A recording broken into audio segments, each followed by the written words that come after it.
আপনি তো জানেন তাহলে আপনি জানি পাপ করলে আপনার তো গুণ হইব। এটা তো অবশ্যই হবে, যে পাপ করবে এটা। তবে হুজুরদের বেশি অতিরিক্ত, যারা জানে আর আমি জানি না, যেমন আমার হইব না। তা আপনি জানেন তো, হুজুরা যেটা জানে আমরা তো একই জানি। হাফেজে আপনারে কই, ঠিক আছে, হে হাফেজি পাস করছে, হে হাফেজি পড়ার পর হে যদি ছেলে বলাৎকার করতে যায়, হে যে পাপ হইবে, একজন সাধারণ মানুষের পাপ হইব না। তো সাধারণ মানুষ যদি জানে তাহলে সাধারণ মানুষের ওই পাপ হইব। হাফেজও জানে দেখি হাফেজের পাপ বেশি হইব। তো আপনি তো জানেন যে দর্শন করলে গুণ হয়, তাহলে আপনার পাপ হইব না? দর্শন কেন্দ্র গুলো অনেকে জানো না, তাইলে কে জানে? হুজুরের কোনো ইখতিয়ারে পড়ে না, কারণ এদের শিক্ষায় মূল শিক্ষা হচ্ছে যে নৈতিক আদর্শ, যে জ্ঞান, এগুলো এদের থাকতে হইব, ঠিক আছে। এরা কোনো পাপ করতে পারবো না, শেষ। তো হুজুরা পাপ করতে পারবো না, সাধারণ পাবলিক পাপ করতে পারবো? আল্লাহ সবার জন্য পাপ করা নিষেধ, হুজুরদের জন্য পাপ করা নিষেধ, সাধারণ পাবলিকেরও পাপ করা নিষেধ।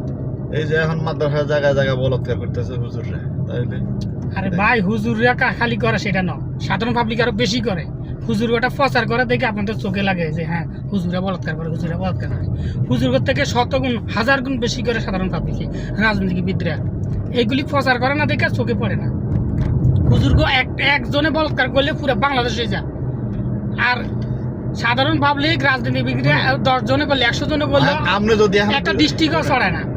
আপনি যদি এখন 591 রুম, এক নম্বর রুম এক বেডি লই যান, আপনি একটা না 10টা লই গেল কোনো সমস্যা নেই, কিন্তু জামাতের আমির লই যাক, কারণ হে দেশের অনেকে পরিচিত মুখ, হেরে চিনি, আপনি নিলে কোনো সমস্যা নাই।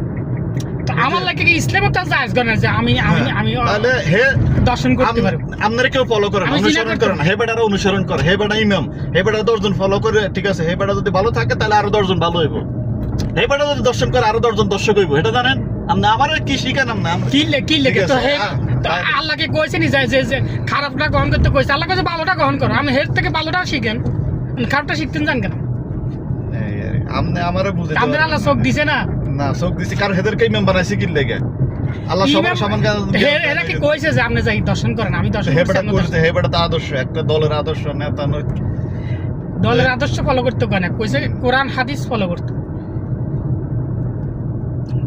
হুজুরকে পিছনে তো শতান ঘুরবে, হুজুরা তো আজকে আব্দুল রাজ্জাক ইউসুফে কয় কিতা কইলো কি জানি কয়, এই আরেক বন্ড এই বানছত্র দিতে দেখতে পারে না, কয়েক টন গালে দেন লাগে, কয় কি টাকা মানুষের টাকা দাও তুমি, ঠিক আছে, ওই টাকা দান করো, তো উমরা করা লাগবে না, তাহলে উমরা আর দানের মধ্যে কি তেল লেগে গেল তখন দেখি না। এই ব্যাপারে আমার আইডিয়া নেই, আমি এই ব্যাপারে জানি না কিছু, যেটা জানি না এটা বলতে চাই না। তাহলে যদি দান করলে তো এতই স্বভাব হইতো, আমরা জানো।